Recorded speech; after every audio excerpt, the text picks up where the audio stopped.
বিশ্ব ক্রিকেটে খুব কম বোলারই আছেন যারা এসেই পুরো দুনিয়াকে চমকে দিতে পারেন।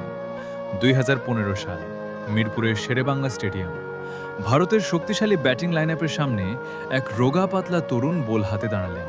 নাম তার মোস্তাফিজুর রহমান। কারোরই জানা ছিল না এই ছেলেটি হতে যাচ্ছে বিশ্ব ক্রিকেটের আগামীর বিস্ময়। অভিষেক ম্যাচেই ৫ উইকেট। শুধু উইকেট নেওয়া নয়, ধোনি কোহলিদের মতো বিশ্ব সেরা ব্যাটারদের নিজের মায়াবী কাঠারে বোকা বানিয়েছিলেন তিনি। টানা ২ ম্যাচে ১১ উইকেট নিয়ে মোস্তাফিজ বুঝিয়ে দিয়েছিলেন কাটার মাস্টারের আবির্ভাব হয়ে গেছে। তার সেই শর্টপিল স্লোয়ার ডেলিভারি ছিল ব্যাটারদের জন্য এক আতঙ্ক। মোস্তাফিজের জাদু কেবল দেশের মাটিতে সীমাবদ্ধ থাকেনি। আইপিএলে সানরাইজার্স হায়দ্রাবাদের হয়ে তার সেই বিধ্বংসী বোলিং আজও সবার চোখে ভাসে। আইপিএলের ইতিহাসে প্রথম উদীয়মান খেলোয়াড় হিসেবে পুরস্কার জিতে তিনি প্রমাণ করেছিলেন ফিজ সব ফরম্যাটেই ওই অপ্রতিরোধ্য। ডেথ ওভারে তার ইয়র্কার মানেই প্রতিপক্ষ শিবিরের পতন। ভিডিওতে দেখুন মোস্তাফিজের হাতের সেই কবজির কারসাজি।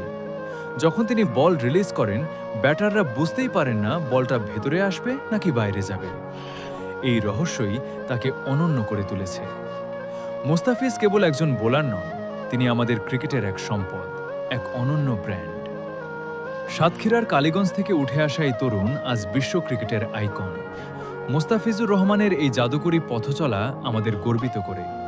প্রতিটি ম্যাচে তার সেই রহস্যময় হাসি আর উইকেট শিকারের আনন্দ যেন কোটি বাঙালির হৃদস্পন্দন।